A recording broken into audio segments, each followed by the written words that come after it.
गुरुवार को गिरिडीह के नया परिसदन भवन में राज्यसभा सांसद और भाजपा के पूर्व प्रदेश अध्यक्ष दीपक प्रकाश ने प्रेस वार्ता की। उन्होंने प्रधानमंत्री नरेंद्र मोदी के 11 वर्षों के कार्यकाल को ऐतिहासिक बताया और कहा कि इस दौरान देश ने हर क्षेत्र में उल्लेखनीय प्रगति की है। दीपक प्रकाश ने कहा कि भाजपा सरकार जिम्मेदारी के साथ जवाबदेही से काम करती है। उन्होंने कहा, हमारी सरकार जो भी काम करती है उसे जनता के सामने रखती है ताकि पारदर्शिता बनी रहे और कोई हमारी नीयत या नीतियों पर सवाल ना उठा सके। उन्होंने यह भी कहा कि प्रधानमंत्री नरेंद्र मोदी की कार्यशैली से न केवल देशवासी बल्कि पूरी दुनिया प्रभावित है और उनकी नेतृत्व क्षमता की सराहना की जा रही है। प्रेस वार्ता में प्रदेश मीडिया प्रभारी योगेंद्र प्रसाद, गिरिडीह जिला अध्यक्ष महादेव दुबे, जमुआ विधायक मंजू कुमारी, पूर्व विधायक जयप्रकाश वर्मा, प्रदेश कार्य समिति सदस्य सुरेश साहू, अधिवक्ता चुन्नूकांत प्रकाश सेठ, नवीन सिन्हा, मुकेश जलान और हरमिंदर सिंह बग्गा भी उपस्थित थे। गिरिडीह जिला के लोकतंत्र के प्रहरी, लोकतंत्र के चौथे स्तंभ और लोकतांत्रिक मूल्यों की रक्षा के साथ जन मुद्दे को अपने अपने चाहे प्रिंट मीडिया हो चाहे विजुअल मीडिया हो, उसमें अपने स्थान और विचारों को रखने के लिए मैं आपको दिल की गहराई से आपका अभिनंदन करना चाहता हूँ, बधाई देना चाहता हूँ। चाहे प्रिंट मीडिया के लोग आए हों चाहे विजुअल मीडिया के लोग आए हों। आज के प्रेस कॉन्फ्रेंस का सीधा अगर कहा जाए तो एक ही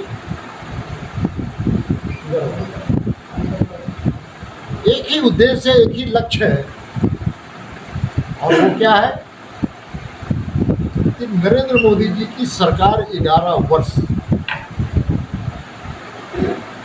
और 11 वर्ष की जब हम बात करते हैं तो देश में पहली सरकार है जो काम भी करती है और जनता के बीच में अपनी बातों पर रख करके अकाउंटेबिलिटी भी करती है। हम कहते हैं देश में पहली सरकार जो रिस्पॉन्सिबिलिटी विथ अकाउंटेबिलिटी वाली सरकार। हम जनता के लिए हम लोगों ने क्या किया, देश के लिए क्या किया, समाज के लिए क्या किया, ये कर हम कहते नहीं, हम करते हैं। तो हमारे कथनी और करनी में भी एक रूपता और समरूपता रहे है, इस बात के लिए भी आज हम सब आपके सामने। हम सब जानते हैं कि नरेंद्र मोदी जी की सरकार 2014 में आई और जब आई तो आज के समय तक 11 वर्ष के कार्यकाल के बारे में हम सबको आज आपके सामने रखना चाहता हूँ, लेकिन समय का अभाव और समय की मर्यादा है। आपके लिए हमारे सबसे ज़्यादा आपके लिए मर्यादा। पहली बार एक गरीब का बेटा, चाय बेचने वाला, देश का पहला प्रधानमंत्री अगर कोई बना है तो देश उसका नाम है।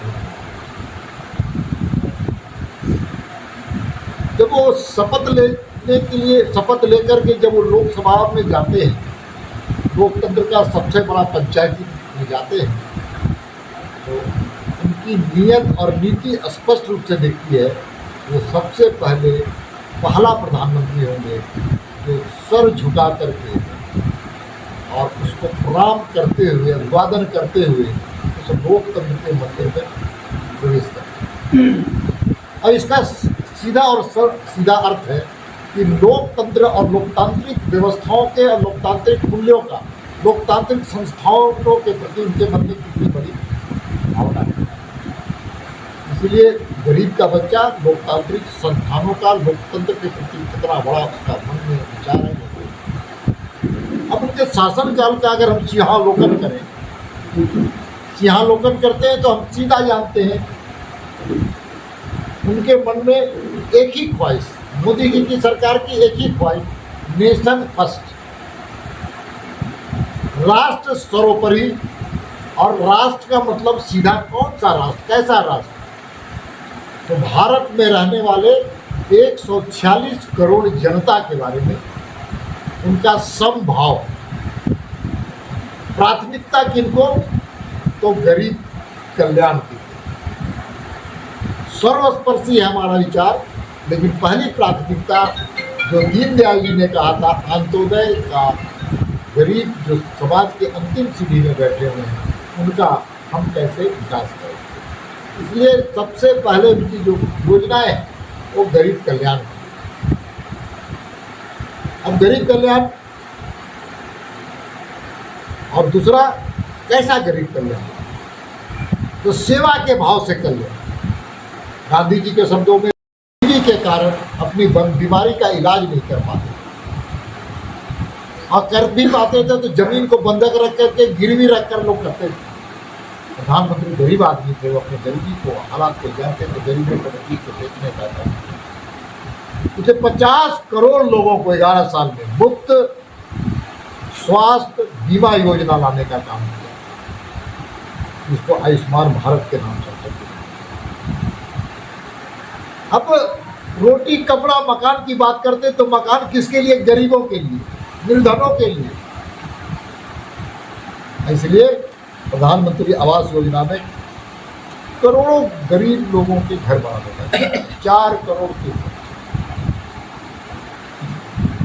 अब पानी के बिना लोग बीमारी से ग्रसित हो जाते थे। आप गांवों में, देहातों में, टोलों में हम सबको जानते हैं कि शुद्ध पानी उपलब्ध नहीं होता था। कोई तालाब का पानी पीता था, कोई कोहड़ा का पानी पीता था, कोई दूसरे जगह का पानी पीता था। इसलिए प्रधानमंत्री ने संकल्प लिया, जल जीवन मिशन के माध्यम से हर घर जल, नल के माध्यम से। ये अलग बात है कि पूरे देश में सबसे ज़्यादा विफलता इस योजना की हुई, उस विफल राज्य का नाम झारखंड है। ये अलग बात है कि जब राज्यसभा में इस प्रश्न को पूछा सरकार के माध्यम से, तो सबसे पिछड़ा हुआ, सबसे खराब इस योजना का हालत अगर कोई था तो झारखंड था, और सबसे खराब जिला अगर कोई था तो पाकुड़ जिला। भ्रष्टाचार, ये बातें अलग है, आज मैं बहुत ज़्यादा उल्लेख नहीं करना चाहता हूँ, लेकिन भ्रष्टाचार की बलि नहीं चढ़ाने का काम किया। अगर जांच हो तो कई सफ़ेद पोस्ट चेहरे भी, कई राजनीतिक भी और कई अफसर भी रांची के होटवार जेल में लिया है। भारत सरकार पैसे भेजती है, इस पैसे का यहाँ पर अंदर बांट किया गया है।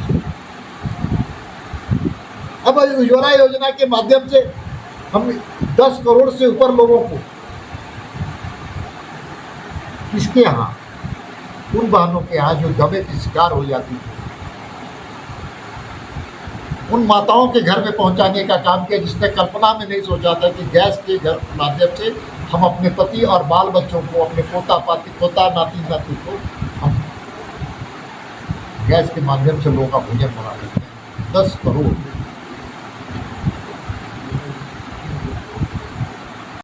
आप सबको खुशी होगी कि देश के आज़ादी के कालखंड से लेकर के अब तक की बात की जाए तो पिछले वर्ष भारत के अन्नदाताओं ने प्रधानमंत्री जी के नेतृत्व में दुनिया का, भारत का सबसे बड़ा जो खदान पैदा करने वाला भारत बना। भारत इस वर्ष बना। देश की आज़ादी से लेकर अब तक सबसे ज़्यादा उत्पादन करने वाला वर्ष पिछला वर्ष था। उसके पीछे कारण था कि किसानों की ताकत को मजबूत करने का काम किया। किसानों मतलब अन्नदाताओं को 6 करोड़ लोगों को, किसानों को 6,000 रुपया प्रत्येक साल देने का काम किया। ये अलग बात है कि यहाँ पर हमारी पिछली सरकार थी, रघुवर दास की सरकार, तो 6,000 प्लस 2,000 हम लोग प्रति एकड़ देते थे। इस सरकार मतलब कौन सी सरकार? हेमंत सोरेन की सरकार, झारखंड की सरकार ने किसानों को 2,000 रुपये से भी वंचित करने का काम किया। प्रधानमंत्री ने मुद्रा योजना हो, फसल बीमा योजना के माध्यम से हो, किसानों को ताकत देने का काम किया, एमएसपी बढ़ाने का काम किया। चाहे चावल की बात हो, 2014 में कितने चावल में एमएसपी मिलता था, अब कितना मिलता है? तो ऐसे अगर बात की जाए 10 गुना।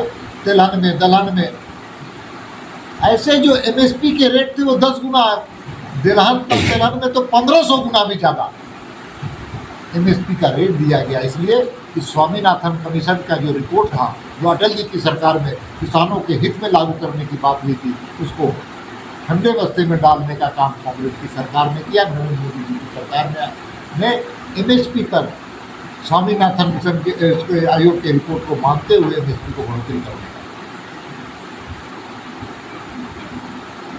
इसलिए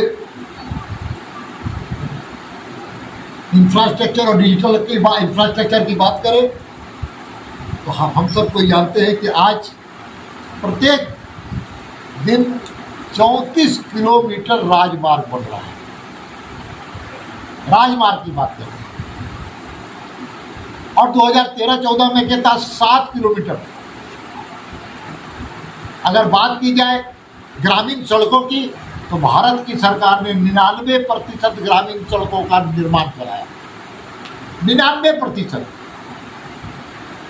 अगर रेल कनेक्टिविटी की बात की जाए तो 400 वंदे भारत चलाने का काम, 143 से ज़्यादा जो रेलवे स्टेशन था उसको पुनर्जीवित करके, उसको विकसित करके आदर्श भारत का आदर्श रेलवे स्टेशन बने, इसकी योजना ही नहीं किया, इसको लागू करें। आप सबको जानते हैं कि दुनिया का सबसे ज़्यादा ऊंचा में चलने वाला अगर कोई देश रेलवे के माध्यम से कनेक्टिविटी देने का काम किया तो भारत ने किया। वो भी कहाँ पर? जम्मू एंड कश्मीर में। दिल्ली से ट्रेन चलेगी, कश्मीर तक जाएगी और चेनाब जो नदी है उससे दुनिया में जो कौन टावर कहते हैं आप लोग टावर, उससे भी ऊंचा है। हम विदेश कभी गए नहीं इसलिए हमको बहुत जानकारी विदेश का नहीं। तो ना ये कोई छोटी चीज नहीं है। अब आप एयर कनेक्टिविटी की बात की, 43 एयरपोर्ट थे 2013-14 में, आज कितना 163 से भी ज़्यादा एयरपोर्ट। तो चाहे रेलवे कनेक्टिविटी हो, एयर कनेक्टिविटी हो, चाहे रोडवे कनेक्टिविटी हो, और तो और जो नदी से नदी को जोड़ करके उसके माध्यम से ट्रांसपोर्टेशन करने का काम जिसको कह सकते हैं वाटर कनेक्टिविटी, ये भी भारत की सरकार बहुत तेज़ी से काम कर रही है। तो कनेक्टिविटी में भी बहुत तेज़ी से विकास करने का काम किया, चाहे भारत माला योजनाएं हो, और आप सब तो जानते हैं जब डिजिटल इंडिया की हम बात करते हैं तो डिजिटल इंडिया की जब बात करते हैं